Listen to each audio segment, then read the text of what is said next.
que es todo lo de la sinapsis y todo eso. Claro. Pero Ajá. también agrego un par de cosas que no sabía que están buenas, Bien, tipo, son interesantes. bien.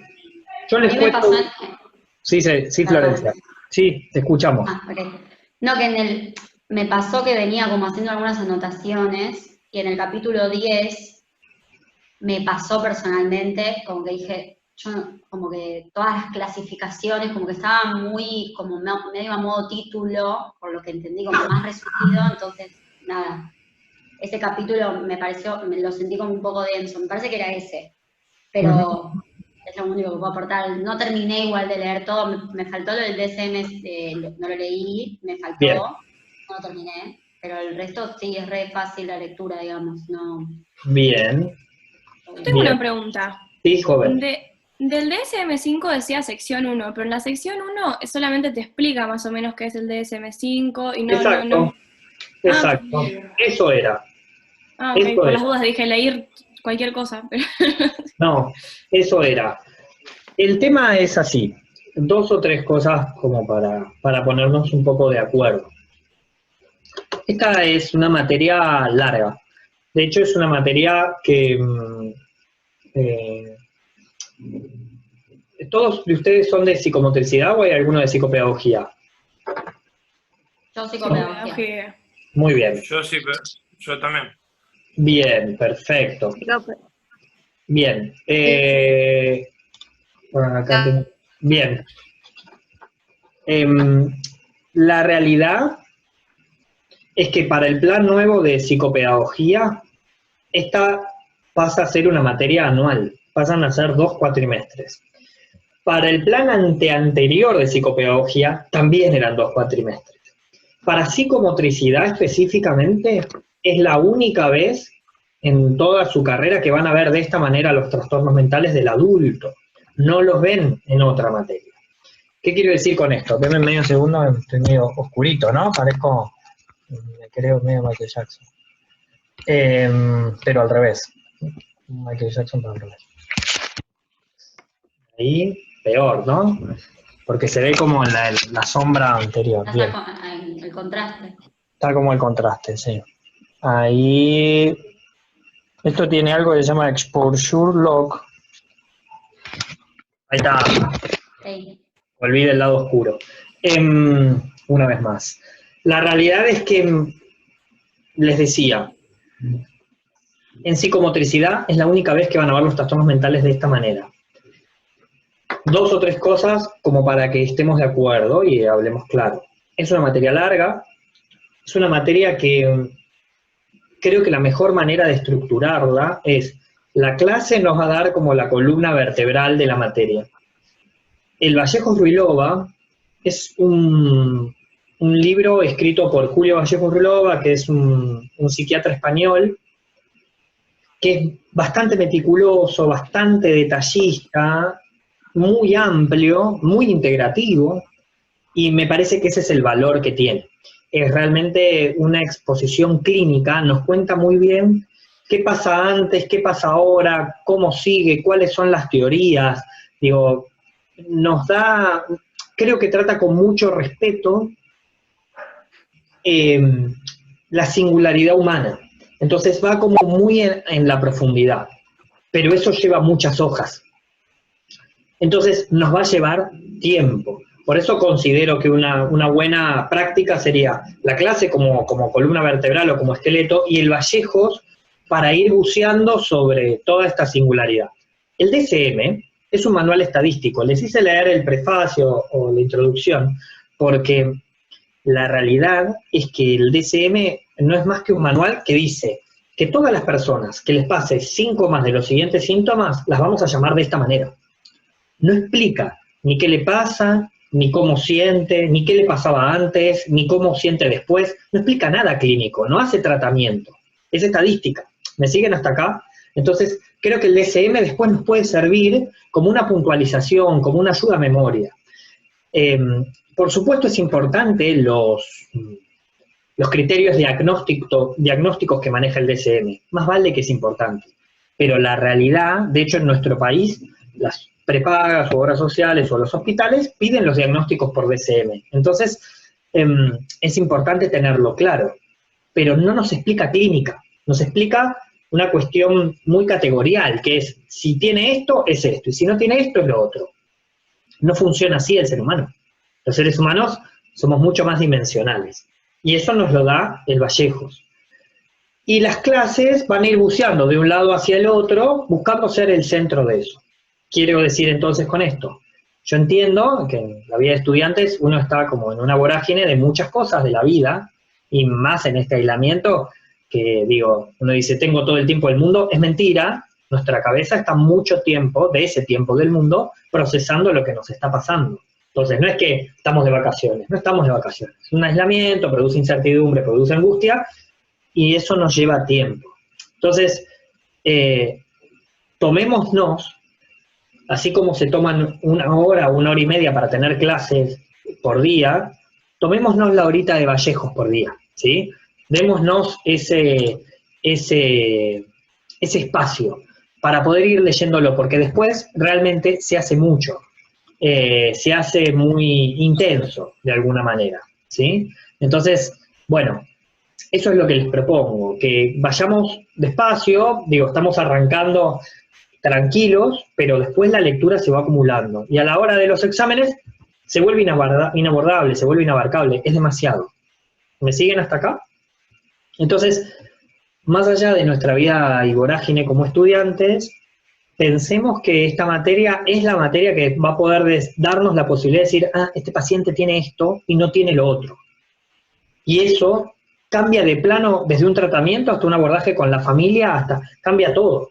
Entonces, tomémonos con esa seriedad, con ese espacio, démosle ese espacio a la materia, ¿está?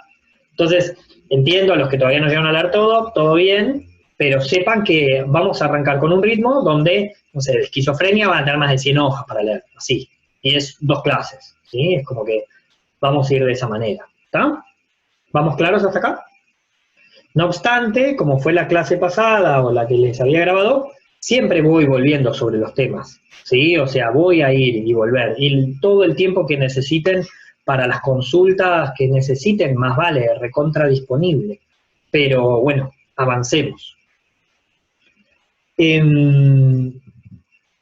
¿Algo más, Kay, que me haya olvidado de lo que hablamos en la mañana, de esta parte en particular? No. No.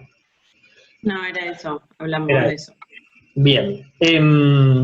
Sí, Vallejos se toma su tiempo, me acuerdo de la mañana les conté, yo hice 2 seminarios con Vallejos Rulova, con Julio, de 4 horas cada uno por un tema. Y así como escribe, habla. Y está 4 horas hablándote de un tema. Ahora, lo que con la información que te das es espectacular. El libro es espectacular. Pero bueno, tomémonos ese tiempo. Si estamos ok, ya arrancamos con donde habíamos dejado. ¿Dale? Bien, avanzo entonces. Compartir pantalla. Y ahora esa suerte o verdad. Bien. En el campus ustedes ya tienen el Power completo y también, bueno, voy a ir desde donde habíamos dejado. Vuelvo un poquito atrás, que es, la vez pasada hablamos de los tipos de estructura psíquica, ¿no? Hablamos de neurosis, de psicosis, de borderline y de perversión. ¿Se acuerdan que en neurosis hablábamos del afecto, de ese afecto, de qué se hacía con ese afecto, de cómo se regulaba el afecto, de qué pasa, la función de la angustia, cómo se mueve, etcétera, etcétera? En psicosis hablamos de la pérdida del criterio de realidad. En borderline habíamos hablado del síndrome, habíamos hablado un poco de la inestabilidad, del límite, de la falta, ¿no? Del límite sobre todo, y de esto de estar entre la psicosis y la neurosis, ¿no? Y a veces funcionar más de una manera y a veces de otra. Y cuando hablamos de perversión, hablamos del negativo de la neurosis, ¿no? Hablamos de cómo se va, de alguna manera, ocupando de no angustiarse y angustiar al resto, ¿no? Y por eso es el negativo de la neurosis, porque no se angustia, logra que el resto se angustie, pero él no se angustia. Si avanzo un poco más, habíamos hablado también de distintas unidades de análisis. Primero, el criterio de realidad. ¿Se acuerdan que habíamos hablado de una realidad compartida? Una realidad donde todos consensuamos que esta es la realidad, me pasó ayer con un paciente que tiene esquizofrenia, pero que está muy bien, está muy compensado y que su criterio de realidad está bastante bien conservado a esta altura, que me dice, igual estamos viviendo en una realidad de locos. Y el que tiene esquizofrenia, que ha escuchado voces de las más disímiles, que me diga que es una realidad de locos, digo, tiene una cuota de verdad más grande que la que puedo tener yo. Él sabe lo que es una realidad de locos. Entonces le dije, ¿por qué? Y porque, ¿en qué cabeza cabe que estemos teniendo sesión y yo esté en este momento en el cuarto de mi madre?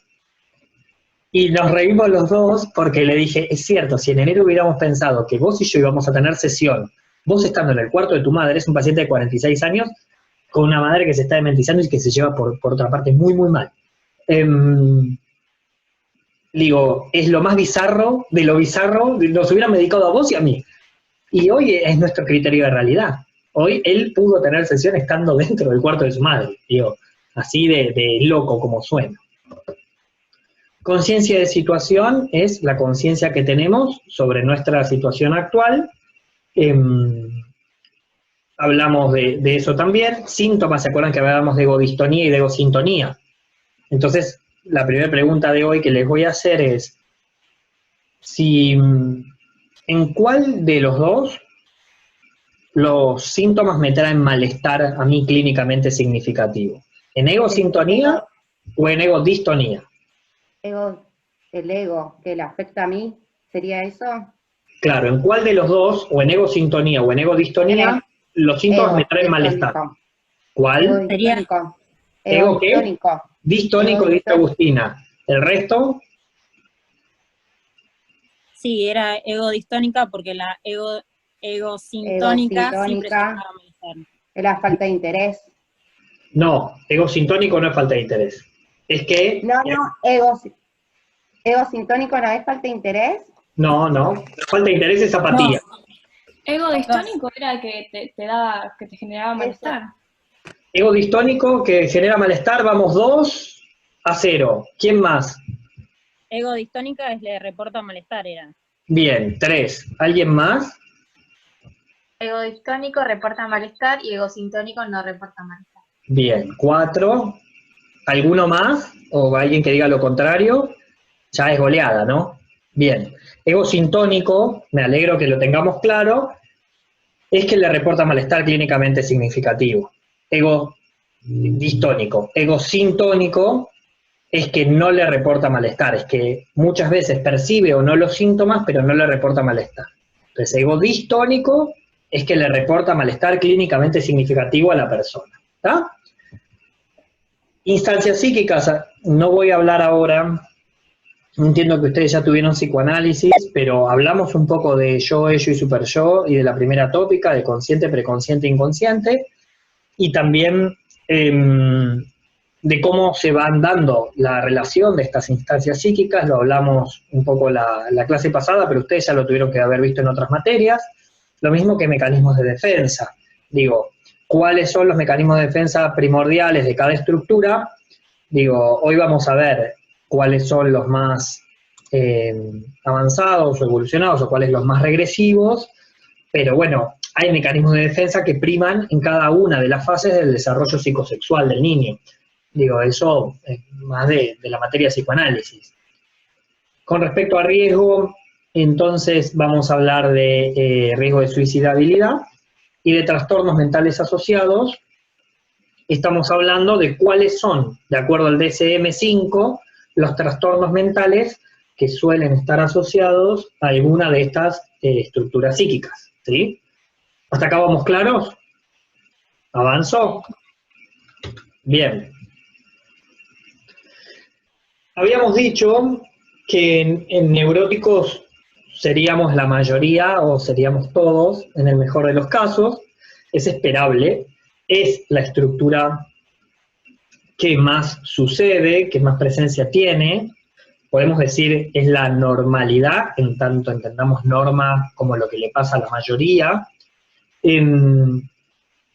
Por ende, nuestro criterio de realidad, digo, si se pusieran ustedes mismas o mismos como ejemplo, nuestro criterio de realidad está conservado, ¿no? Entiendo. Digo, todos entendemos que hay una realidad psíquica que prima, obviamente, que son los anteojos con los que vemos la vida, pero inevitablemente nuestro criterio de realidad, o sea, la capacidad de entender qué es real y qué no es, el neurótico la tiene conservada. Excepto cuando piensan que el neurótico puede perder el criterio de realidad.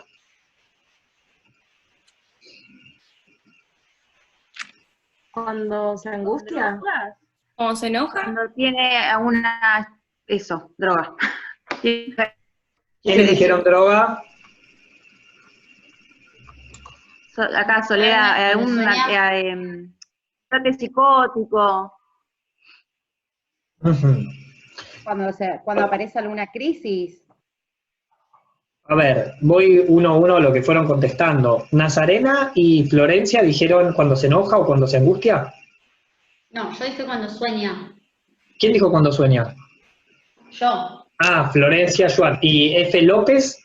Y yo dije cuando se angustia. Cuando se angustia. Perdón. Ok, bien. Interesante, ¿no? Porque es esperable que si nos angustiamos o si nos enojamos, no perdamos el criterio de realidad. Digo, si yo me angustio por lo que me angustie, en tanto neurótico, no debería nunca perder el criterio de realidad. Digo, no debería perder la noción de qué es real y qué deja de serlo. Y con respecto al enojo, criterio de realidad es lo que define que una persona jurídicamente sea imputable o no lo sea. ¿Qué quiere decir esto? Que si comete un delito penal, o vaya preso, o se lo interne en un psiquiátrico. Criterio de realidad es la unidad. Si con cada enojo, o con un fuerte enojo, los neuróticos perdiéramos el criterio de realidad, no iría nadie preso. Estaríamos todos internados, los que estaríamos todos internados por habernos enojado y haber perdido el criterio de realidad. No es esperable que en la neurosis se pierda el criterio de realidad por un enojo, por más grande que sea el enojo, ¿sí? La pérdida de criterio de realidad es algo muy grave. Cuando sueña, que eso dijo Florencia Schwartz, ¿no? Sí, pero ahora dudo. Ah, bueno, pero lo que dijimos. Está bien que dudemos, pero es lo que dijimos. Es interesante. Efectivamente, podría ser un momento de pérdida de criterio de realidad porque no estamos conectados con la realidad exterior, sino con la realidad interior.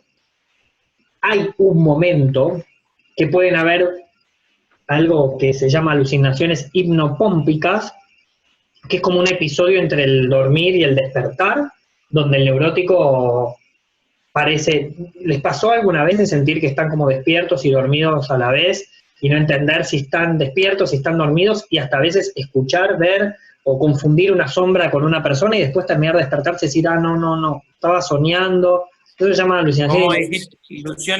¿Ilusiones cuánto? No, alucinaciones hipnopómpicas. Pero... Mi hijo habló dormido. Para mí, hoy habló dormido. Yo le pregunté 3 veces, tiene 14 años, le pregunté 3 veces, ¿está despierto? Y siguió balbuceando. ¿Está despierto? Sí, ya está. Esa es muy buena, con 14 años a tu mamá hacerle es buenísima, lo banco, Lo banco, pero puede ser que haya hablado. No. Era incoherente. ¿Y el estado de shock? No, terrible. Momento. La alucinación hipnopómpica no es en realidad una pérdida de criterio de realidad, es un estado alterado de conciencia porque estamos en el proceso de despertar, o sea que eso tampoco cuenta. ¿Alguien había dicho drogas? ¿Puede levantar la mano el que dijo drogas o decir yo? Bien, Sofi, ¿y alguien más dijo drogas? Yo también, ¿cómo se llama? Delirio místico, que le dicen ahora. Esas cosas. ¿Cómo delirio místico? Dice que ahora, son teorías, que cuando una persona tiene algún brote psicótico, en general se supone que es porque consumió algo antes.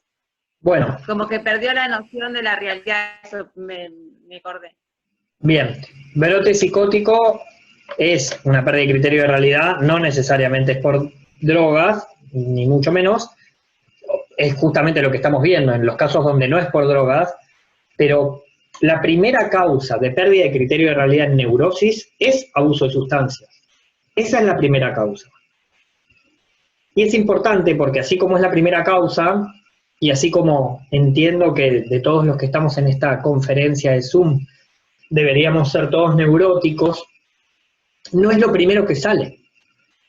Lo primero que sale son otras cosas. Y lo mismo nos pasa en la vida profesional. Tenemos a alguien con síntomas psicóticos y en vez de evaluar si consumió alguna sustancia, ya se lo empieza a tratar como si tuviera una estructura psicótica. Y no, pará, por ahí era neurótico y consumió sustancias. Tengo una pregunta. Sí. Ponele en el caso de una persona neurótica que abusó de sustancias y pierde el criterio de realidad. Sí. Eso es, o sea, es algo, o sea, no termino de entender si es que mientras está bajo las sustancias pierde el criterio de realidad y una vez que pasa el efecto vuelve toda la normalidad, o si puede ser que haya un cambio de estructura ya directamente y que no vuelva a ser neurótico y que no se puede llevarlo a ser un psicótico, por ejemplo. Excelente pregunta, y me sirve para hablar de esto. La pérdida de criterio de realidad en la neurosis, lo primero, decíamos, era abuso de sustancias. Entonces es esperable que una vez que el consumo de sustancias termina, vuelve a recobrar el criterio de realidad. No obstante, hay gente que con abuso de sustancias no ha vuelto a ser quien era, nunca más. Y eso se explica de la siguiente manera. ¿Se acuerdan que en la primera clase hablamos de que las estructuras son mixtas, que funcionamos a predominio de una, pero que son mixtas? Entonces, la realidad es que la sustancia lo que termina haciendo es potenciar otra área de la estructura y la persona empieza a funcionar de otra manera. Típico caso, pasa que no tenemos evidencia de cómo era antes. Bueno, la mayoría de ustedes son muy jóvenes, pero había una banda que se llamaba Pink Floyd, cuyo cantante era Syd Barrett, Syd Barrett fue cantante durante muchos años de Pink Floyd, y por exceso de ácido lisérgico quedó en un brote psicótico permanente, no volvió nunca a ser quien era, tuvo que dejar de cantar y quedó internado hasta que murió en el año 2010. Y es como el caso así paradigmático de decir, pará, era un tipo normal, que tenía una banda, que cantaba y por abuso de sustancias quedó psicótico y no volvió nunca más. Pero una sí. pregunta, ¿es un abuso de una sustancia una vez y te puede pasar eso o es cuando perdura durante mucho tiempo? Bien, esa también es buena pregunta, es otra cosa. Si vamos a hablar de estructura psíquica... Puede ser que tenga que ver con, vos dijiste que estamos todos integrados por los cuatro tipos de estructuras psíquicas, cada uno tiene, digamos, por más de que seamos nosotros neuróticos, tenemos un poco de las otras dos. Eso es lo que de las otras tres, es lo que yo estoy entendiendo. Exacto. Puede ser que tenga que ver con qué porcentaje, más allá de que no es un porcentaje exactamente, no es que se puede medir con números, pero... como cierta predisposición. Claro, predisposición a... Bien, ahí lo que están diciendo de lo mixto de las estructuras y cómo eso podría incidir en si es un único consumo o el consumo permanente, es una parte de la realidad. A ver, es correcto, es una parte de la realidad, es una porción correcta de la realidad, entender, decir, bueno, a ver, si es mixta las estructuras y si la sustancia termina dañando de tal manera la estructura y yo tengo cierta como predisposición por lo mixto de la estructura, podría terminar generando un brote psicótico y no volver nunca más a ser quien era.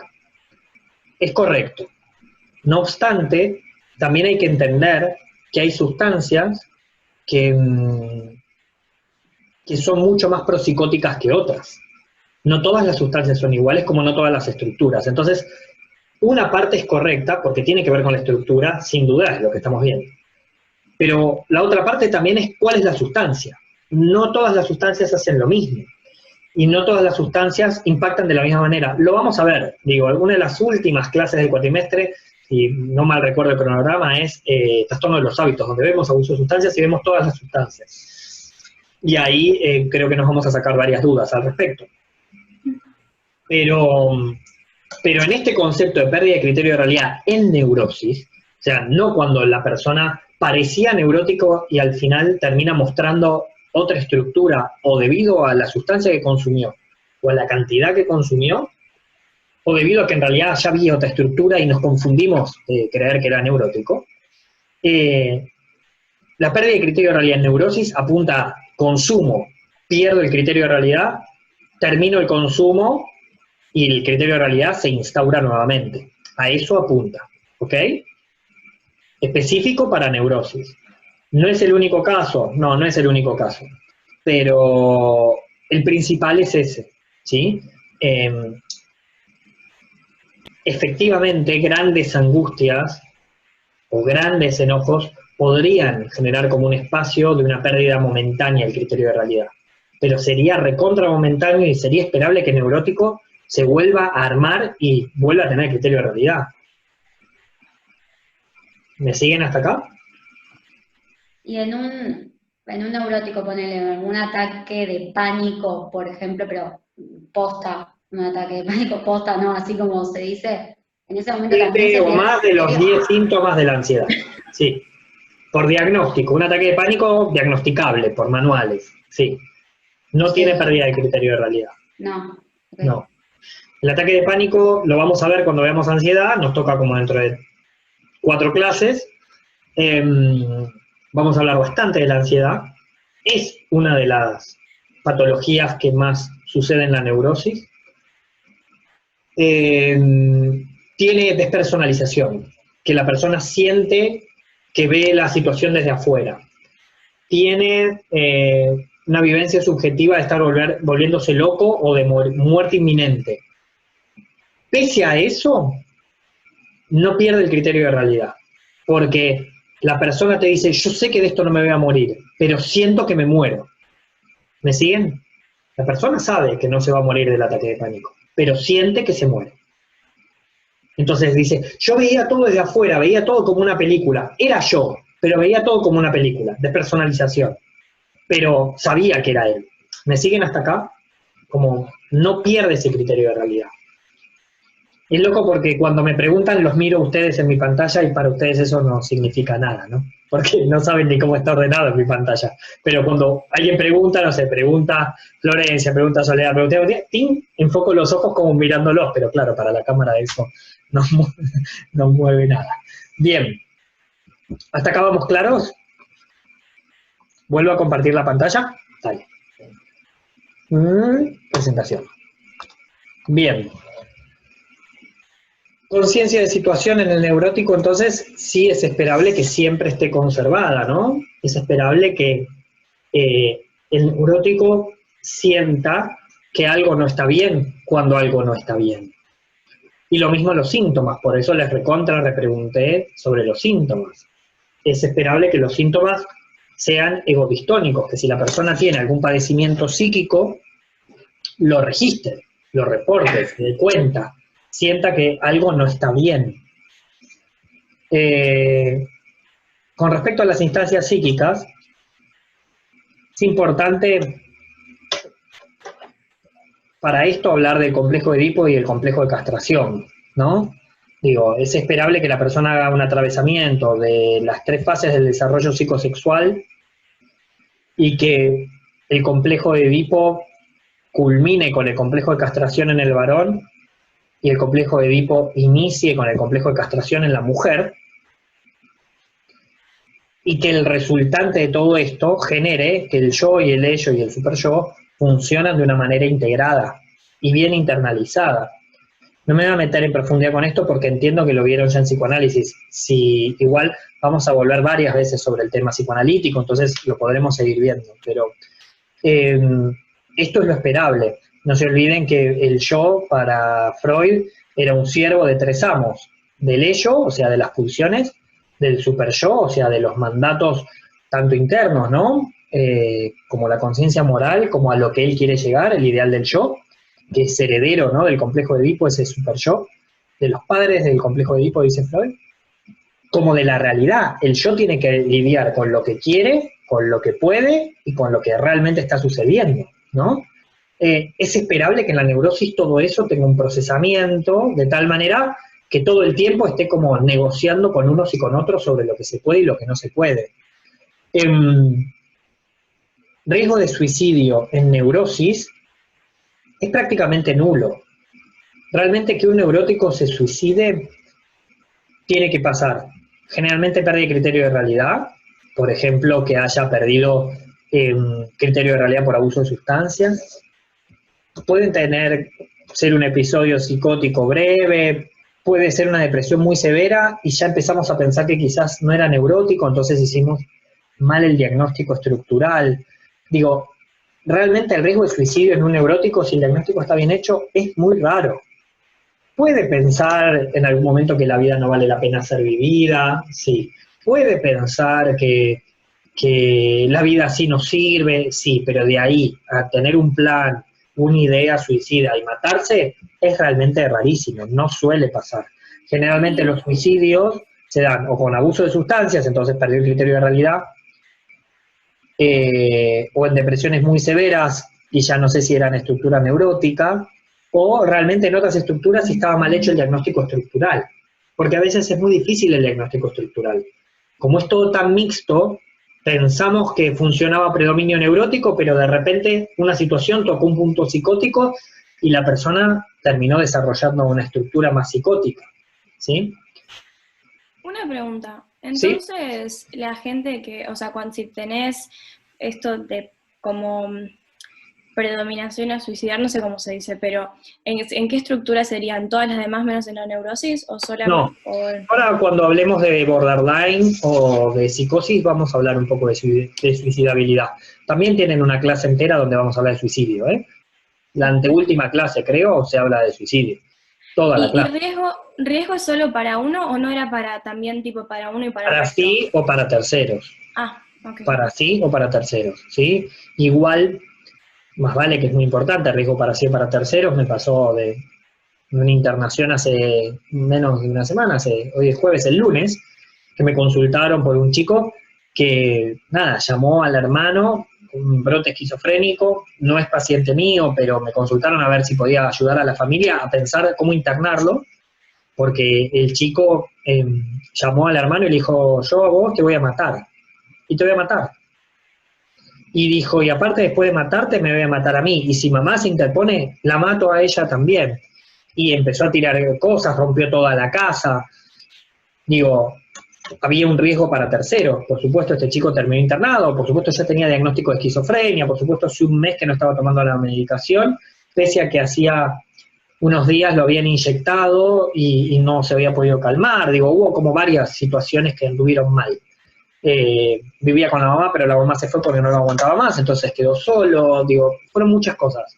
Pero había un riesgo para sí y para terceros. De hecho, tan descompensado estaba que se comió 3 pilas alcalinas, se comió. Dijo, no, a ver si esto se me pasa, y se comió 3 pilas alcalinas. Y termina interviniendo la policía, ahí viene el SAME, se lo lleva al Santo Yani, etcétera, etcétera. Pero sí, riesgo para sí o para terceros. Pasa que, sobre todo, a mí lo que me gustaría que sepan detectar es el riesgo para la persona. Porque el riesgo para terceros suele ser más fácil de detectar, suele ser, no siempre. Pero sobre todo que pensemos siempre en el riesgo para sí, que a veces es más difícil de detectar, ¿sí? Y que por ahí depende de nosotros de haber hecho las preguntas correctas, por otro lado. Una pregunta, y sí. lo pregunto desde realmente no tener idea, pero puede ser que el estar en contacto, por eso dijiste la mujer, la madre no lo soportaba más. ¿Puede ser que el contacto continuo con alguien que tenga, por ejemplo, una psicopatología te vuelva a vos más psicótico? O sea, dado que esto es una mezcla. Lo pregunto no para juzgar ni nada, simplemente como... Mira, es una excelente pregunta porque somos lo que es nuestra realidad, ¿no? También. Y si estamos viviendo una realidad de locos todo el tiempo, es difícil no volverse un poco loco. Por eso los tratamientos de las personas con psicosis con esquizofrenia particularmente, por lo menos que es en lo que yo me especializo, gran parte del tratamiento es trabajar con la familia para cuidarlos, enseñarse a cuidarse, a entender sus propios límites. Y un poco creo que va en esa línea de lo que estás diciendo, para no enloquecer, ¿no? Porque en realidad, si enloquece la familia, ya enloquecen todos, ya ese paciente, ese usuario, esa persona con esquizofrenia no tiene más chances. ¿Me siguen? Entonces, gran parte de los tratamientos psicoeducativos es para cuidar al cuidador, porque si no, sí, podría ser enloquecedor, ¿no? Claro. Pero bueno, cuando hablemos de esquizofrenia, que empieza la clase que viene, también vamos a hablar mucho de esto, no la clase que viene, que es más diagnóstico, pero la siguiente, que es tratamiento, porque realmente... Sí, señor. ¿Pudiste ver la película El Guasón? Sí, Joker, sí. Sí.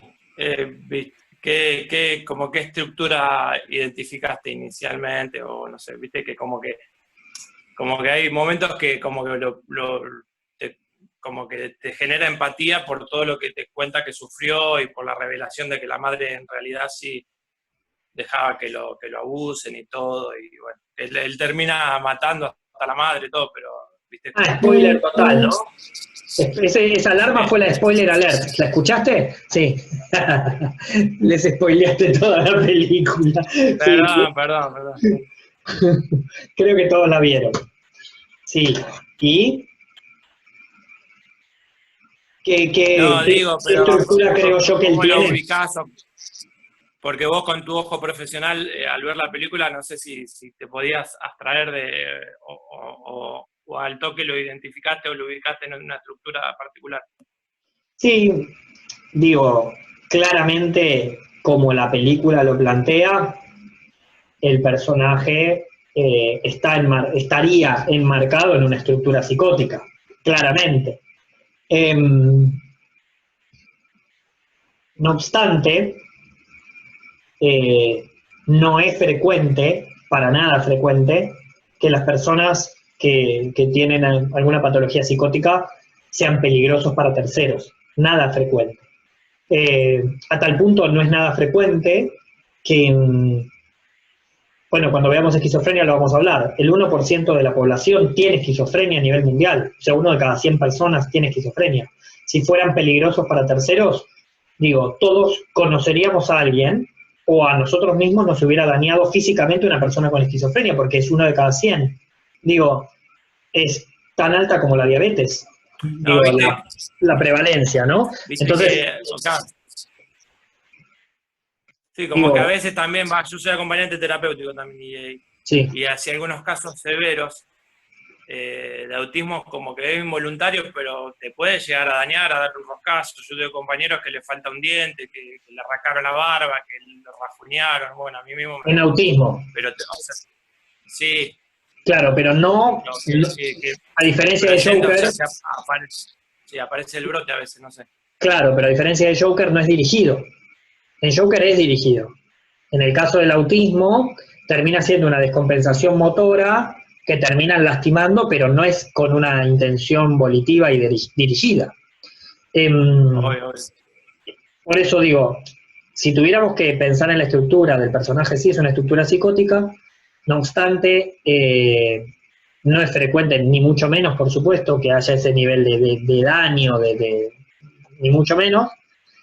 Pero, Hernán, lo que más me interesó de lo que dijiste es que hablaste de la empatía. A mí me producen mucha empatía las personas con estructura psicótica, más allá de que me dedico a eso, ¿no? Quizás es al revés, me dedico a eso porque ya me producen mucha empatía de antes, ¿no? Al igual que me la produjo el personaje, ¿no? De Joker, en un punto. Pero sí.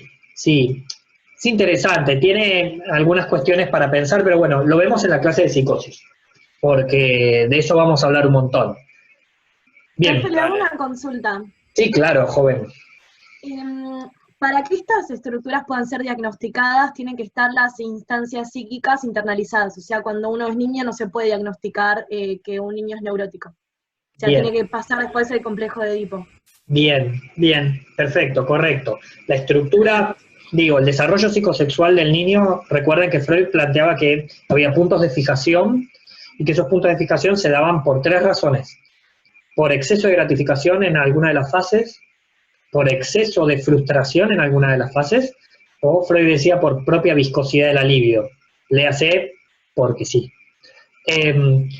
La cantidad, de alguna manera, si hubiera una cantidad de puntos de fijación en cada una de las fases, va a dar el resultante estructural posterior. Sobre todo, una vez que se atraviesa el complejo de castración y el complejo de Edipo. Todo eso va a dar la conformación de la estructura psíquica. Entonces, sí, es correcto. Digo, más allá de que hay niños que a veces pareciera que tuvieran síntomas neuróticos, no estamos en el momento de poder diagnosticar estructura. Recuerden la primera... Yo había escuchado de que existía la esquizofrenia infantil, por eso no me terminaba de cerrar. Digo, esquizofrenia infantil existe. No, esquizofrenia infantil existe, pero esquizofrenia no es estructura, es un diagnóstico psiquiátrico. Sí. Recuerden la primera clase, sí, más vale que existe. De hecho, recién Hernán hablaba de autismo. La estructuración psíquica en el autismo nada tiene que ver con esto, porque es previo. Antes del desarrollo de la posibilidad de un psiquismo que permite una estructura psíquica, el autismo tiene una respuesta neurobiológica que no permite esa formación, ¿no? Porque estamos de acuerdo que el autismo es un trastorno generalizado del desarrollo, ¿no? Es un trastorno neurobiológico. Pero recuerden la primera clase que hablamos de estructura, que hablamos también del edificio, la que yo les dejé grabada, y que hablamos de personalidad. Estructura psíquica, realmente creo que un buen momento para empezar a hablar de estructura psíquica es finalizado la adolescencia. Adolescencia, inicio de la adultez. Ahí podemos decir, bueno, listo, los patitos se acomodaron para este lado, esta persona se mueve de esta manera. ¿Me siguen? Digo, la adolescencia todavía, la estructura puede modificarse. Claramente puede modificarse. ¿Vamos claros? Bien. Mecanismos de defensa, decía. Los mecanismos más avanzados son la represión y sus subsidiarios, ¿no? ¿Qué hace con el afecto? Reprime, sublima. Es esperable que el neurótico haga algo con el afecto. No se queda de brazos cruzados. Hoy a la mañana les contaba un caso que se los voy a contar a ustedes también. Una compañera de trabajo, no era paciente mío, no, una compañera de trabajo, hace muchos años, más de 10, me cuenta una vez que ella había tenido un diagnóstico de trastorno obsesivo-compulsivo, de TOC, dentro de una estructura neurótica, claramente. Y yo le pregunté, bueno, ¿qué fue lo que te pasó? Y me dice, yo tenía un pensamiento todo el tiempo. Ella se planchaba el pelo a la mañana antes de venir a trabajar y siempre pensaba que la planchita se la dejaba enchufada y que como se dejaba la planchita enchufada iba a incendiar toda su casa. ¿Y qué le pasó? Primero empezó con ese pensamiento de la planchita enchufada, entonces salía del cuarto o del baño, volvía, miraba que estaba desenchufada, chequeaba, tocaba el enchufe que no estaba enchufada, tocaba la planchita que se estaba enfriando y se iba. Lo mismo, pero ya llegando a la puerta de la casa. Después llegaba hasta el ascensor y volvía a entrar y rechequeaba 1 o 2 veces más. Después le pasó, ya en la puerta de su casa, en la planta baja, llegaba, bajaba al ascensor y decía, no estoy segura, y volvía y chequeaba que estuviera desenchufada y tocaba la planchita y ahí recién volvía. Hasta que una vez, ella vivía sobre la línea A del subte en Rivadavia y trabajaba en ese momento en Parque Patricios, con lo cual combinaba con la H, y le pasó que fue desde la estación donde ella estaba hasta Pueyrredón, que eran 6 estaciones, y dijo, no puede ser, tengo que volver, no aguanto más. Volvió a tomarse el subte las otras 6 estaciones, volvió a subir a la casa, chequeó, se largó a llorar y dijo, yo así no puedo más, tengo que hacer algo con esto. Acabo de hacer 12 estaciones al divino botón. Entonces, ahí consultó, hizo terapia, hizo tratamiento y remitió de alguna manera su patología. ¿Qué quiero decir con esto? Es esperable que el neurótico, por más que pase lo que pase, haga algo, no se queda de brazos cruzados y dice, no, bueno, ya se me va a pasar. No, bueno, no voy más a trabajar. No, ¿cómo no voy más a trabajar? El neurótico no dejaría de ir a trabajar. El neurótico buscaría a ver cómo lo resuelve. Se piensa que los síntomas también son un intento de respuesta a otra cosa. Entonces, es un paso más. La búsqueda de solución del síntoma también es un intento de solución de otra cosa. Eso es bien del neurótico y de sus propios mecanismos de defensa. No se queda estanco. Dentro de los trastornos mentales asociados, que son los que nos va a plantear el DSM, porque de estructura psíquica el DSM no habla, vamos a tener, por ejemplo, el trastorno obsesivo compulsivo, los trastornos de ansiedad, que alguien habló antes de ataque de pánico. Se cortó, ¿no?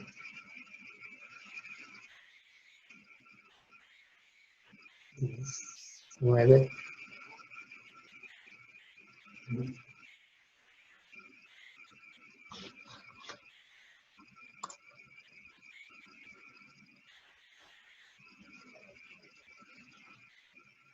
Sí. Bien, decía, es esperable que el neurótico siempre haga algo con eso. Entonces, así como dentro de los trastornos más frecuentes, dentro de la neurosis va a estar el TOC, otro de los trastornos frecuentes son los trastornos de ansiedad, por ejemplo, ¿sí?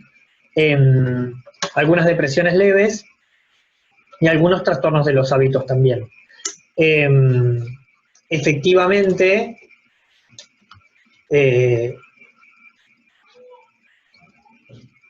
por supuesto, no todos los neuróticos vamos a tener alguna patología mental. La mayoría no vamos a tener ninguna patología mental. No obstante, si tuviéramos alguna patología mental, generalmente las patologías que solemos tener son estas. ¿Vamos claro? ¿Sigo? Bien. Esto no sé por qué quedó medio... Bien, ahí está. Paso a la siguiente estructura, que es la psicosis. En psicosis, lo primero que va a estar alterado es el criterio de realidad.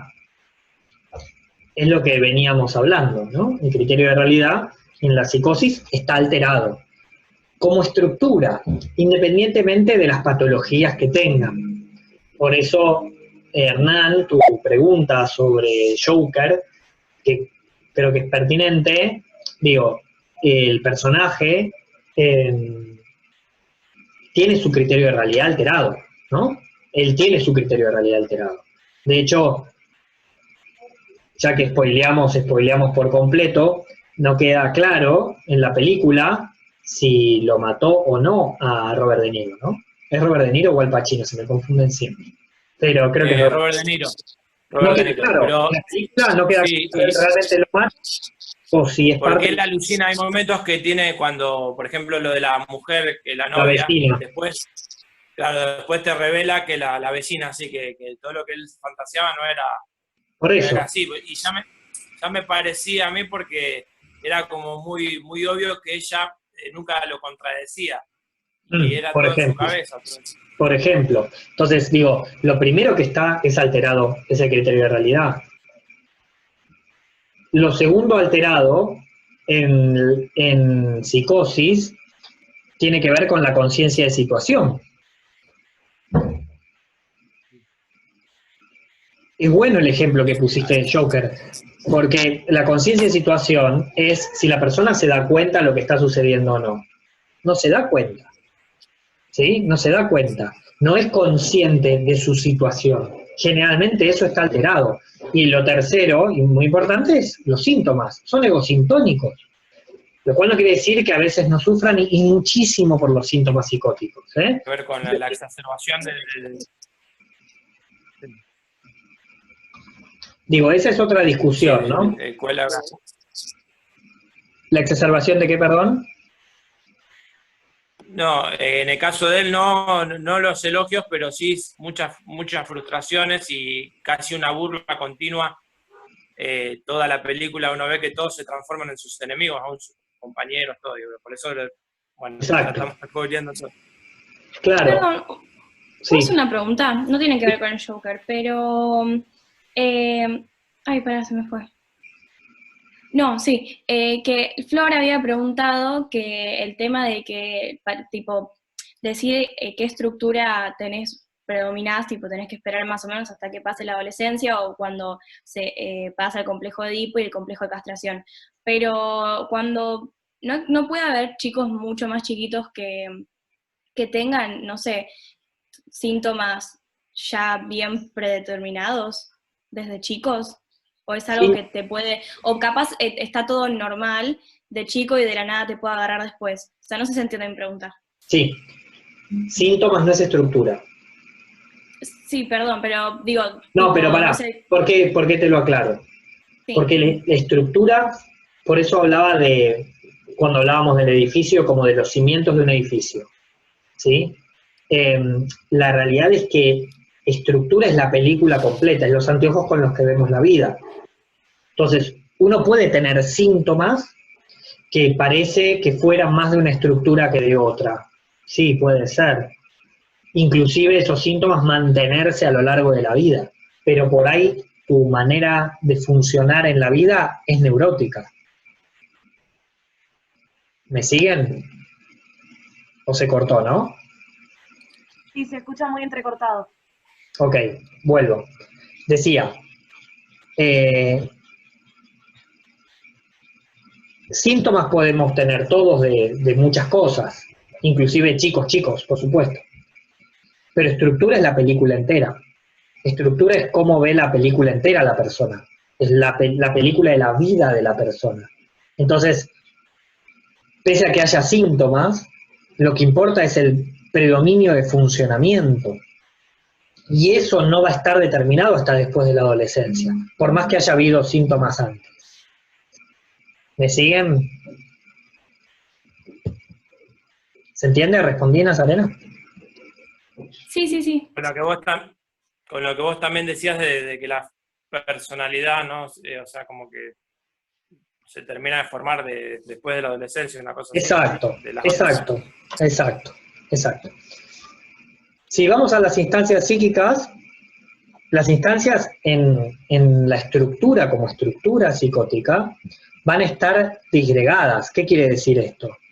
Que la distancia entre el mundo interno y el mundo externo puede no existir, se disgrega. ¿Sí? Ahí como que los veo que se van entrecortando.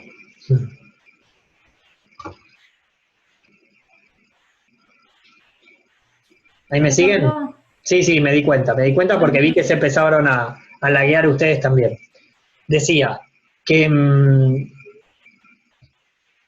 las instancias van a estar disgregadas porque la persona comienza a no poder lidiar, por ejemplo, entre el mundo interno y el mundo externo.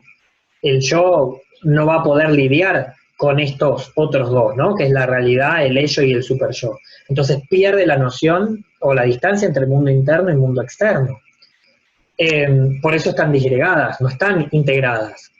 Los mecanismos de defensa son rudimentarios, son del inicio de la vida. Por ejemplo, la escisión.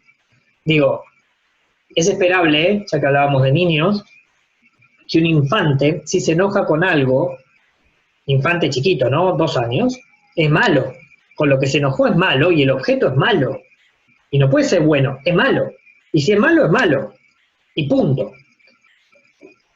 Ese mecanismo de decisión que nos sirve para no angustiarnos en la infancia, ¿no? Bueno, este es malo, yo soy bueno, entonces escindo, psiquismo. En el adulto, la decisión implica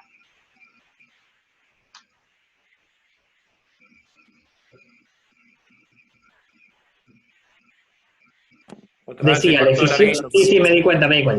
Decía, la decisión en el adulto implica no poder conciliar el objeto como completo. Entonces me escindo por completo de la realidad. Digo, es esperable que el adulto entienda que el objeto es integrado, que una persona tiene cosas buenas y tiene cosas malas. Si yo me escindo de la realidad, entiendo la realidad como persecutoria, como mala, como dañina, y me disgrego por completo. ¿Me siguen? Eso es un mecanismo muy, muy rudimentario, muy antiguo. ¿Puedo hacer una pregunta? Sí, Florencia. Una persona psicótica necesariamente tiene que tener todo, bueno, lo de los trastornos mentales asociados, obviamente puede ser que no tenga todos esos y que tenga alguno, pero tiene que cumplir con todos estas unidades de análisis, o puede ser, o bueno, esa es una pregunta, y la otra es, puede ser que cumpla, pero no tanto, o sea, que no sea, no es que siempre pierda el criterio de realidad o siempre tenga síntomas egosintónicos y que a veces sí, a veces no y así? Bien, es una buena pregunta. Primero, los trastornos mentales asociados, yo estoy contando cuáles te pueden pasar a una persona psicótica, no te pueden, le pueden pasar a una persona psicótica. Entonces, es como para integrar el DSM con el concepto de estructura, por un lado. Y por otro lado, está bien lo que decís, es si es todo el tiempo. Volvemos a lo mixto de las estructuras. Funciona a predominio de esta manera.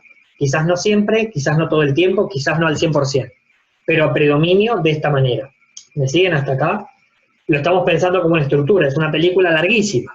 Entonces es entender que gran parte de la vida el criterio de realidad lo tuvo alterado. Por ahí no siempre, es cierto, pero gran parte de la vida.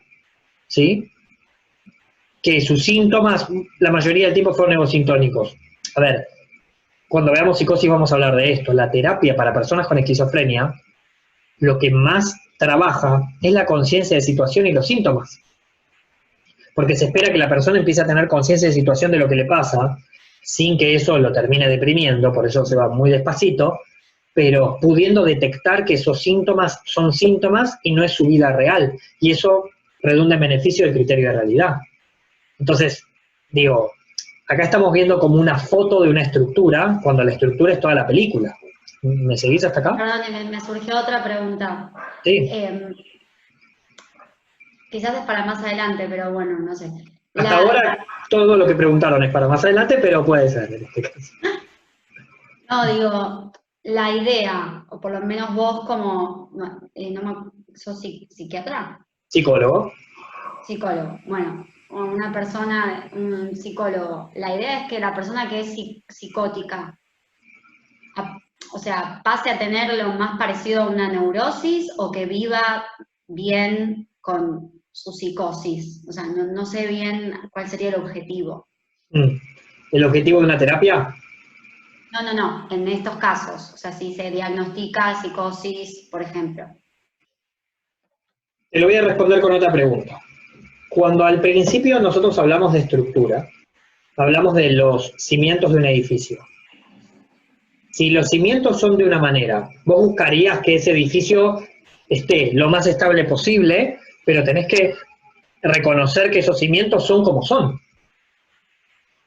Sí. Entonces, digo, si los cimientos están mal en todo un ala de un edificio, y bueno, vas a intentar poner más linda el otro ala, habitarla, todo, pero ese ala va a seguir estando mal. Entonces, la realidad es que el laburo mucho tiene que ver con que estén lo mejor posible, no con modificación de estructura. Claro. Que funcione lo más parecido a un neurótico, sí, por lo mixto de las estructuras, pero su estructura es su estructura. No puede cambiar, ok. Y después de la adolescencia el cambio es muy difícil, ¿sí? Lo hablamos en la primera clase, ¿se acuerdan? Ahí se corta y volvemos, porque ahí dice menos de un minuto, si quieren. Pero pregunten, decime, Nasa. No, iba a preguntar algo, pero ya me acordé que lo habías dicho en la otra clase, tipo en la primera clase. Bien, así muy que... bien. Bien. Vamos ahora a retomar con el tema del riesgo de suicidio en psicosis, ¿sí? Porque es un tema muy importante para que entendamos. Yo puse alto porque... Vamos a probar. Decía, trastornos mentales asociados en psicosis, entonces es esquizofrenia, probablemente muy paradigmático. La bipolaridad, bueno, algo hablábamos recién de eso.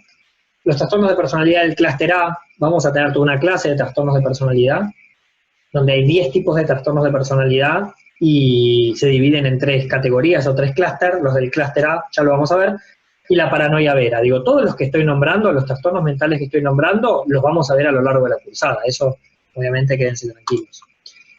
Una pregunta. Sí. Hablaste del riesgo, dijiste que ibas a decir algo del suicidio antes de que se cortara el anterior. Excelente, excelente. No lo hablé. El riesgo en psicosis es alto. ¿Por qué digo esto? Gracias por recordármelo.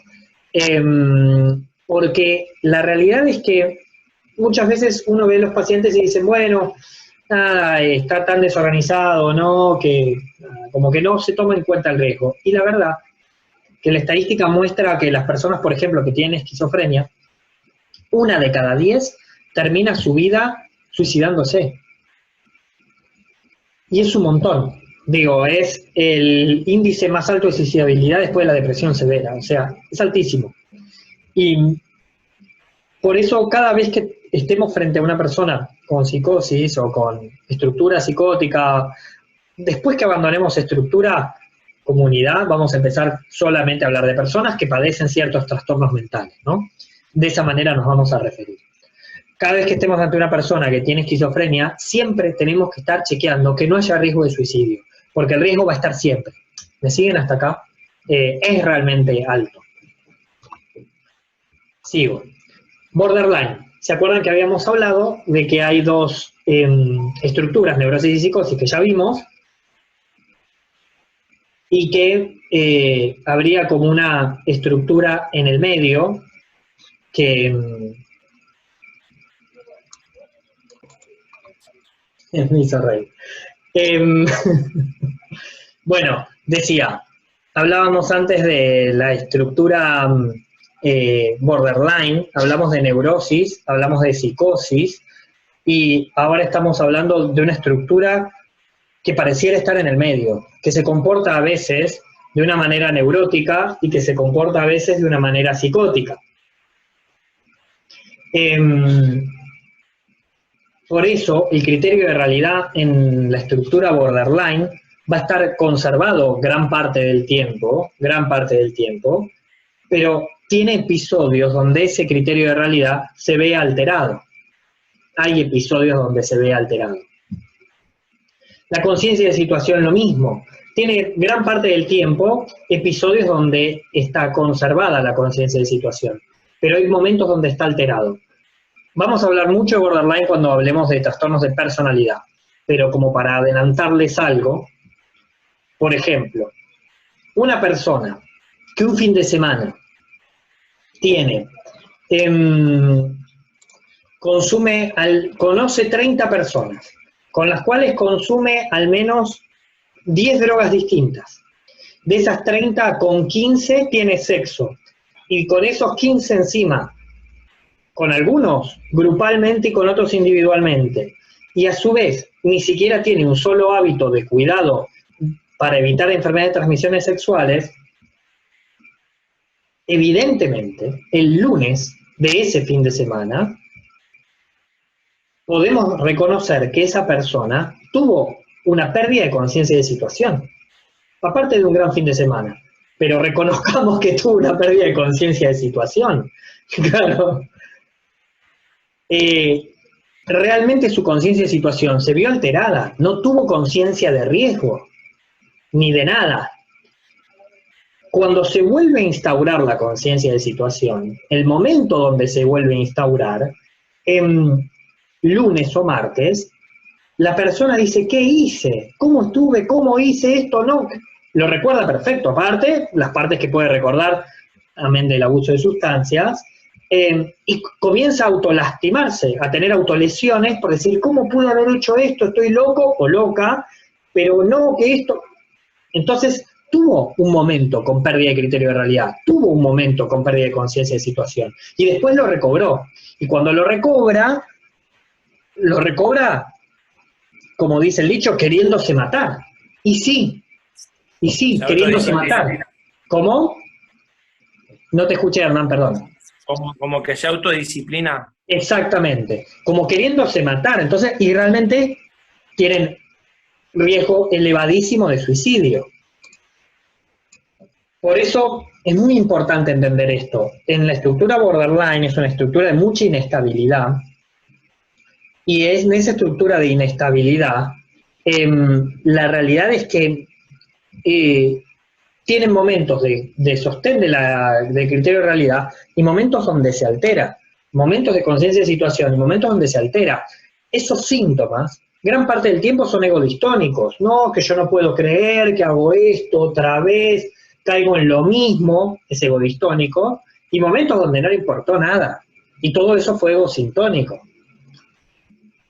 Con respecto a las instancias psíquicas, Otto Kemper armó lo que se llama un constructo que se llama síndrome de difusión de identidad del yo. Vamos a hablar de esto más adelante, pero así como en la neurosis las fronteras entre el yo y el no yo, entre el mundo interno y externo, está bien delimitado. Así como en la psicosis esas fronteras están completamente disgregadas, desdibujadas, y la persona confunde su mundo interno con su mundo externo.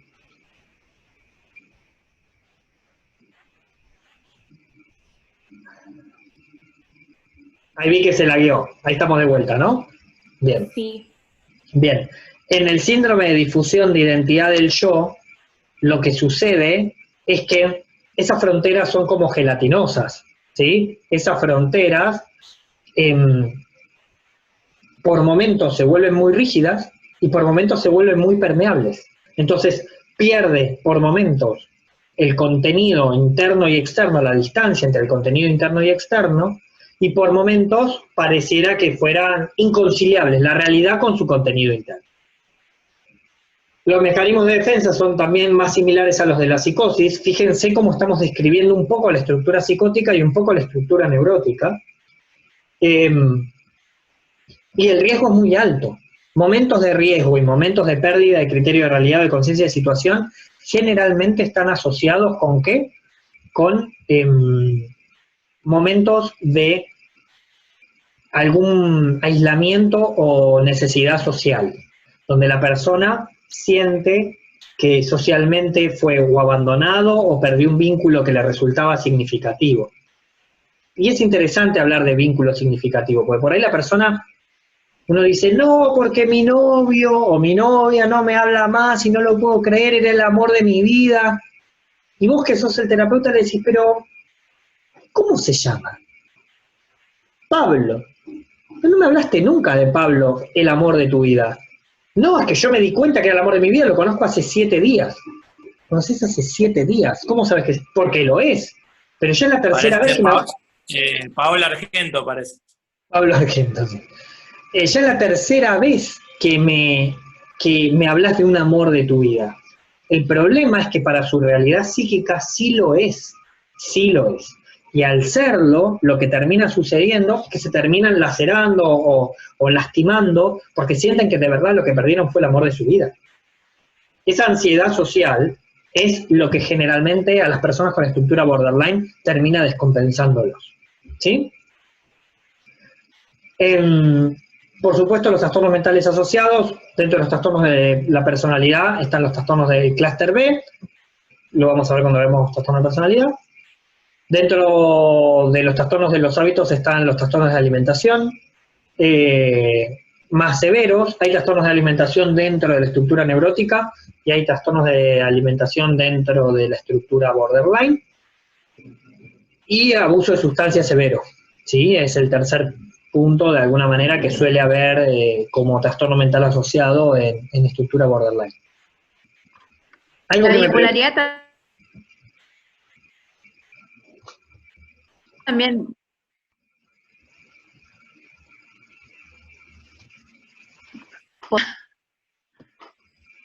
Yo no te escuché nada, Soledad. Me dijiste algo de la bipolaridad, ¿no? Si la bipolaridad también puede esta estructura ser importante, porque también son esos antibajos. Mirá, lo que decís, Perdón. No, lo que decís es muy, muy bueno, porque hay un autor hindú que se llama Geo Akiskal, que fue presidente de la Asociación Mundial de Psiquiatría, vino a Argentina hace unos años. Akiskal dice él que en realidad la neurobiología de la estructura borderline es la neurobiología de la bipolaridad. Para él hay una íntima relación entre bipolaridad y borderline. Es para que lo pensemos, pero hay autores ya hace unos años que hablan de esto, ¿sí? Claro, pues yo también conozco una chica que que también sufre la bipolaridad, y es lo mismo que dijo la compañera, que no sé cuál de las chicas fue, pero que Lucía. Cuando vos, Lucía, perdón, que cuando vos la ves, vos decís, no, ni lo digas, porque no se te nota, viste que generalmente te dicen, tengo bipolaridad, y después por ahí desaparece 3 semanas, y vos sabés que estuvo como en un pozo depresivo, o sea, como que al contrario, siempre la ves muy, muy arriba, y después de golpe cae, y bueno, como se encierra, no te enterás hasta que pasa un tiempo y te das cuenta de que, bueno, algo le pasó, ¿no? Que, o sea, que se deprimió, que... Sí, eso es... Las personas borderline no suelen tener fases tan marcadas como vos estás relatando, que sí sucede en bipolaridad. Pero no obstante es interesante que hablando de borderline te haya hecho acordar a una persona con bipolaridad. Igual me quedo con una frase que dijiste que es para que lo trabajemos durante todo el cuatrimestre, ¿no? Y es, ¿por qué no lo digas? Qué difícil, ¿no? Como sociedad, porque lo que vos decís, lo decís... ¿Por qué no? Ahí estamos. Decía, ¿por qué no lo digas? ¿No? ¿Por qué como sociedad nos quedamos con esto del estigma lamentable que cargan las enfermedades mentales? Digo, vos lo decís desde el lugar para que no la estigmaticen, claramente, ¿no?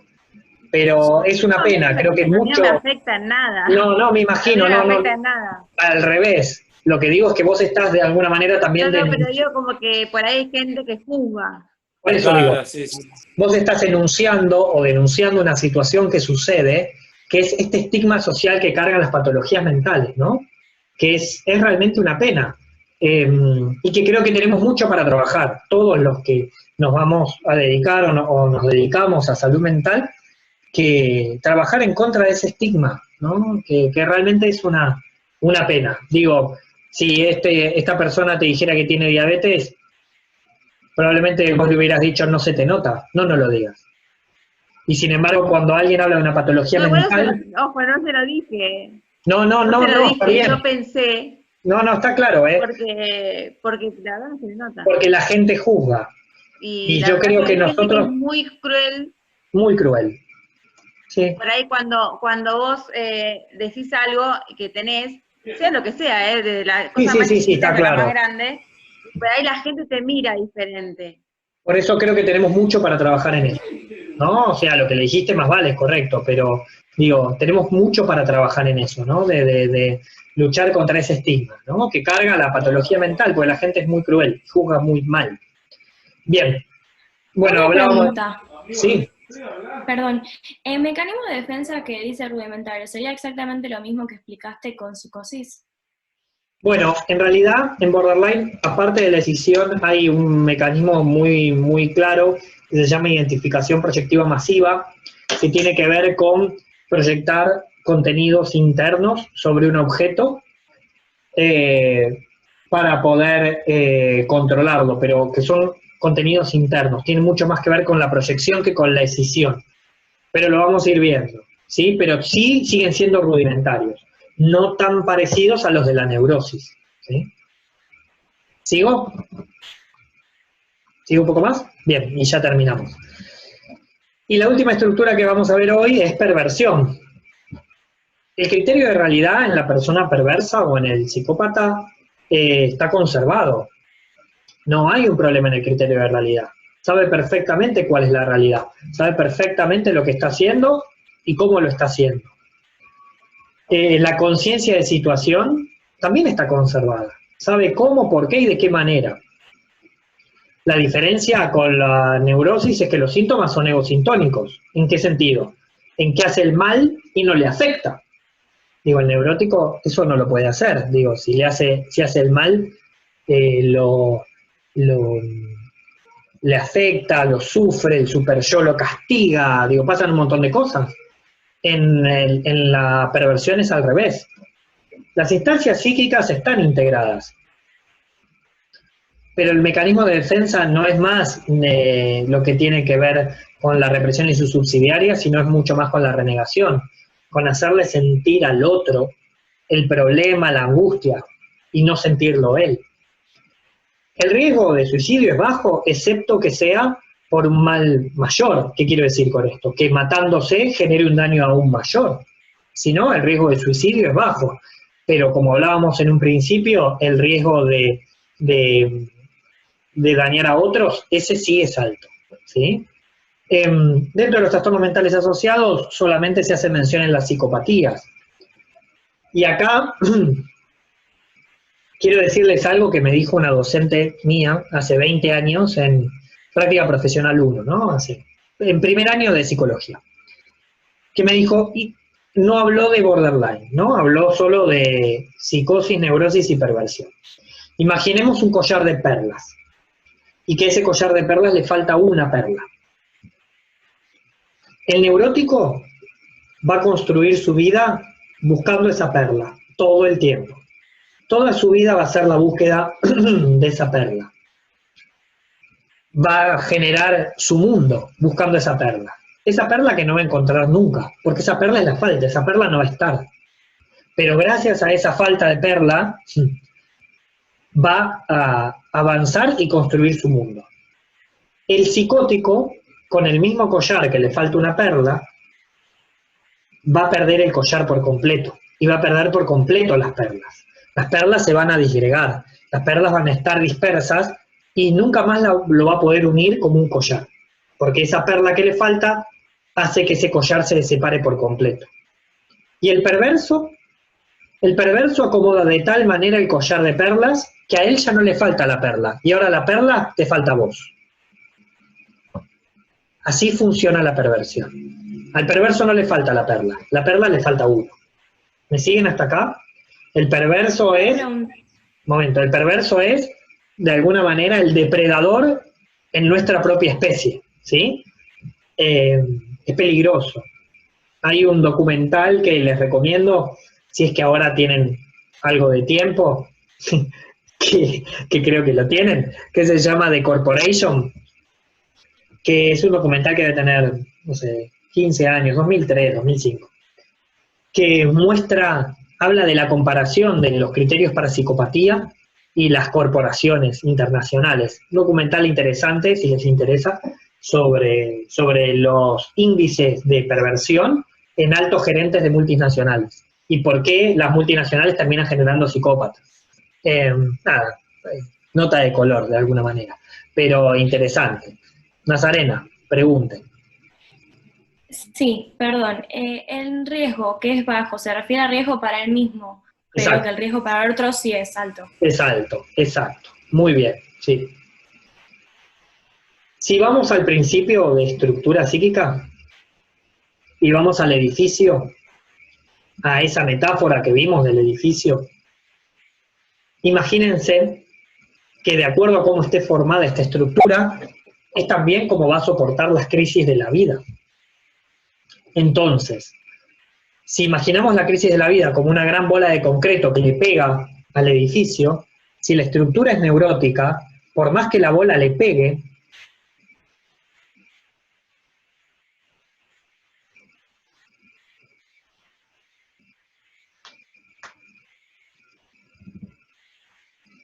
ahí volví, ¿no?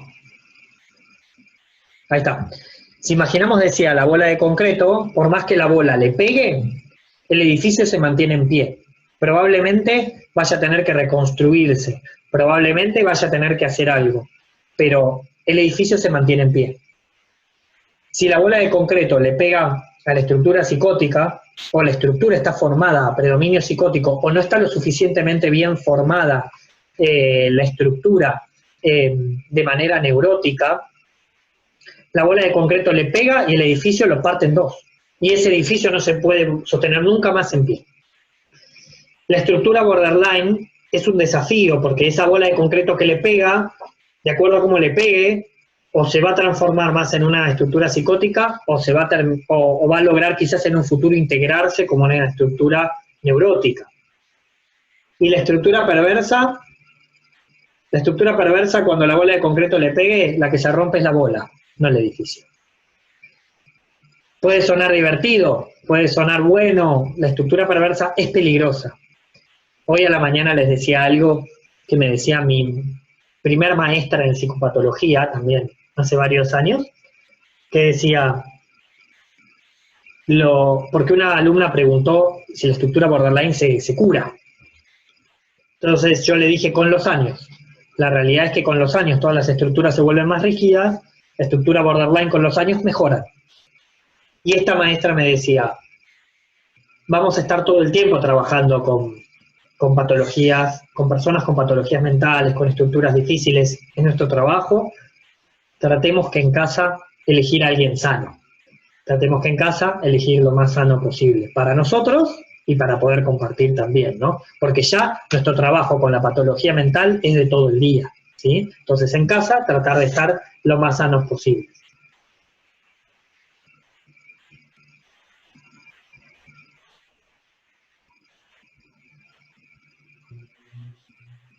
Ahí creo que estás de vuelta bien. Sí, y veo a Carolina que se está anotando algo en la mano. No sé si tiene que ver con el consejo de mi maestra. Ah, la veía como que se anotaba en la mano. Dije, no, Carolina, no hace falta que sea en la mano.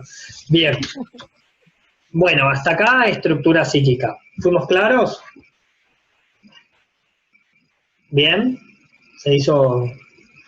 Una consulta. En esta última estructura, perversión, la persona es consciente de esta psicopatía que hace, ¿no? Sí. Como que sabe que está haciendo un daño. Elige sabe que está haciendo un daño y lo disfruta. ¿Y lo disfruta? Lo disfruta, exacto, exacto. Y una pregunta, esta persona que tenga perversión, puede ser cualquier persona que nosotros pensemos que sea lo más normal del mundo, ¿no? Y en el fondo es así. Lo pregunto porque justo hoy a la mañana estaba hablando con mi cuñada acerca de esto, y me preguntó, ¿pero esas personas, tipo, puede ser alguien que nosotros no nos demos cuenta? Y yo la verdad que no sabía muy bien la respuesta, entonces te pregunto. Mira, si en los diálogos con tu cuñada vos no sabés la respuesta, no me tires el fardo a mí. Pero es interesante lo que decís. Los perversos coexisten con nosotros. Existen y coexisten con nosotros. Todos deberíamos tener algún mecanismo desarrollado para saber detectarlos. Por ejemplo, hay gente que, no sé, que siente como un frío cuando esa gente aparece. A mí, en lo personal, mi detector de perversos es esa gente que de repente cae en un grupo y le cae bien a todo el mundo. Perverso tiene algo de esto como de seductor, ¿no? Y cae bien a todo el mundo. Ya esa gente a mí me hace dudar. ¿Por qué a todo el mundo tan bien? Y todo el mundo hablando de él o de ella tan bien todo el tiempo. No me gusta. Porque el neurótico no necesariamente debería caer bien a todo el mundo. Algunos mejor, algunos peor. Pero vieron esa gente que de repente entra en un grupo y todo el mundo está hablando maravillas. Y todo... Ese es mi termómetro. Digo, no, ese no me cae tan. Y de hecho, lo que va a terminar pasando es que esa persona se va a meter en el grupo, va a caer muy bien, y va a terminar destruyendo el grupo. Y cuando destruye el grupo, se va a ir otro grupo a hacer lo mismo. Eso es bien de la estructura perversa. ¿Me siguen? Sí. ¿Y ellos saben que tienen que ocultar esta perversión que tienen? Es una estrategia. ¿Es consciente, por ejemplo, saben que tienen esto y tratan de por eso ocultarlo con el resto? No sé si entienden pregunta. No sé si es algo que hacen totalmente inconsciente. No sé si es ocultar, y no creo que sea del todo inconsciente ni del todo consciente. O sea, no creo que sea ocultar. Pero no es que dicen... No es que vos charlás con el perverso, con la persona que tiene perversión, y le decís, che, pero ya es el quinto grupo que hiciste pelota. ¿Y qué querés? Si son todos, no les da. Entonces yo me voy. No es que dice, sí, algo está mal en mí, ¿no? No puede ser que cada grupo que entro, que también me llevo, de repente el grupo se desarma. ¿Qué es lo que nos pasaría a los neuróticos? Digo, yo voy a un grupo, me caen re bien, y de repente el grupo se empieza a desarmar, digo, uy, qué pena, me caían re bien. Y voy a otro grupo y me vuelve a pasar lo mismo, y digo, che, por ahí hay algo que estoy haciendo mal. Digo, bien del neurótico, ¿no? La culpa neurótica. El perverso dice, ¿qué querés? Si no les da, bueno, no les da. Entonces yo cambio, no me voy a quedar atado a esta gente. Bien del perverso. ¿Me siguen? Y parece que es altamente el plano de realidad y el darse cuenta también es como que actúan o no, por el hecho de que yo no voy a venir a decirte, sí, la verdad tengo unas ganas de que estén todos re mal y que la pasen todos re mal en esta reunión, no, es como que está un poco esa cosa de actuarlo por una cuestión de ubicación. De actuarlo, ¿no? Sí, sí, un poco por ahí va. Bien, ¿qué más? ¿Algo más? Igual no es como un paralelismo a que todos actuamos en una situación, o sea, ellos, habíamos hablado que el motor de ellos era generar la angustia a los demás, que él no se podía generar angustia en sí mismo, y nosotros, el motor es no angustiarnos, por así decirlo. Entonces yo acá no voy a venir a decir, no sé, algo, que ustedes vayan a pensar algo que yo no quiero que piensen de mí. No sé, un montón de normas sociales que... porque me voy a estar protegiendo a mí de no sentirme angustiada pensando que o les hice mal a ustedes, o ustedes, no sé, me van a hacer lo que no sé, lo que sea. Entonces, esta de que ellos dicen de tipo, actúa, sí, actúa como nosotros también, es como que actúa con el fin de poder llegar a hacer esa angustia, causar esa angustia a los demás. Eso es lo que yo voy, no sé si se entiende. Sí, como que todos tenemos una máscara un poco, ¿no? Claro. ¿Neuróticos o no neuróticos? Que ellos actúan y nosotros no actuamos. No, más vale que todos actuamos un rol, ¿no? Y todos tenemos una máscara, en eso estamos de acuerdo. La distancia... Claro, ciertos filtros sociales para totalmente. Para la convivencia. Total, pero la distancia o la diferencia con esto... Vos dijiste algo de lo social que me quedó resonando, Sofi, me parece interesante. Uno va a intentar evitar en cualquier contacto social angustiar y angustiarse. Digo, esa es la premisa de lo que uno va a intentar como neurótico. Y de hecho, generalmente hasta chequea. Che, se habrá quedado mal por lo que le dije... me habré entendido bien, no sé, bien del neurótico. Es como si yo le dijera ahora a Soledad, vos me entendiste que lo que yo quise decir, tomé una palabra de lo que vos dijiste para poder hablar de lo que yo quería hablar, que era el estigma social, de las patologías mentales, pero por favor, no te tomes como que te quise decir algo, creo que actuaste bien. ¿Me siguen hasta acá? De hecho, te lo digo en serio, por otro lado. No te quedes mal, te lo digo de verdad, creo que actuaste bien. Hablo del estigma social, bien de mi neurosis, de mi propia angustia por ver que le dije, ¿me siguen hasta acá? El perverso al revés. El perverso justamente socialmente lo que va a buscar es ir angustiando a todos. Ir angustiando, ir mostrándoles la falta. Y claro, por eso es el negativo de la neurosis. Por eso es el negativo nuestro. Porque actúa su rol para que sea el negativo. Sí. Sí, ya no sé cómo decir, pero por ejemplo las personas que generan o son medios revolucionarios, hay que decir que en algún punto tienen una estructura perversa o no. ¿Revolucionarios por qué, Hernán? No, digo que qué sé yo, desde que inventó el avión a lo que sea, o sea, traer un pensamiento o algo que a veces puede generar como que vos estás en contra, digamos, de la corriente, pero no, puede ser interpretado. No, pero está bien lo que decís, no, porque el perverso, por ley, la ley es para todos menos para él. El que inventó el avión, los hermanos Wright, lo que entendieron es que las leyes estaban mal y que ellos querían lograr una nueva ley. ¿Me siguen hasta acá? Independientemente de si fueron perversos o no, no tengo ni idea. Pero lo que sí digo es, para el perverso la máxima es, la ley es para todos menos para él. Es como, no, bueno, esto es para los giles, yo hago otra cosa. ¿Me siguen? Eso es bien de la estructura perversa. Sí. Y te hago una consulta, profe. ¿Qué pasa si, por ejemplo, con estas características bien marcadas de cada estructura, viene una persona que es depresiva, pero a la vez me quiere manipular, pero también se quiere suicidar, y como que se mezclan varias cosas de características como muy marcadas de cada estructura? ¿Qué pasa ahí? Y ahí es un día normal de consultorio. Es perverso. y ahí es un día de consultorio normal, eso pasa con todos los pacientes. Bien, está bien tu pregunta. F de Florencia, ¿no? El F López es Florencia López. está bien, Florencia, tu pregunta es interesante, porque estamos de alguna manera tomando porciones para entender. Pero yo hablé de que las estructuras son mixtas, está un poco mezclado todo a veces, ¿no? Y de hecho, digo, el ejemplo es, viene al consultorio y dice, sí, yo estoy muy mal, porque estamos mal en la pareja, pero vengo por ella. Porque acá yo estoy mal, pero ella está peor. Y vos decís, el tipo cumple los criterios de depresión, sí, pero ¿qué es que viene por ella? ¿Qué es que ella está peor? ¿No? Es como...